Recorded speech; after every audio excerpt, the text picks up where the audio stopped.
Էշն ու ձին, բուլղարական ժողովրդական հեքիաթ։ Էշն ու ձին մի անգամ միասին ճամփա են ընկնում դեպի ջրաղաց։ Էշը հազիվ է քարշ տալիս ոտքերը, որովհետև փալանի վրա 2 պարկ լիքը ցորեն է լինում։ Իսկ ձին կուշտ կերած ու տրզած հպարտ զարկում է սմբակները ու թեթև սլանում առաջ։ Օհ, տնքում է էշը, էնպես ծանր են մեջքիս պարկերը, հոգիս դուրս եկավ։ Եթե հանկարծ ոտս սայթակի, տեղն ու տեղը շունչս կփչեմ։ Խնդրում եմ քեզ, ձի եղբայր, օգնիր ինձ։ Տիրոջն ասա,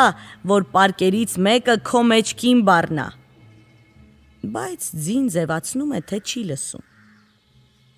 Եվ իսկի չի էլ պատասխանում բեռան տակ կքած իր ընկերոջը։ Հանկարծ ճանապարհը քարքարոտ է դառնում, և էշն իր ասածի պես այլևս չդիմանալով ընկնում է ու մնում պարկերի տակ։ Այն ժամանակ տերը էշի փալանն ու 2 պարկերը տեղավորում է ձիու մեջքին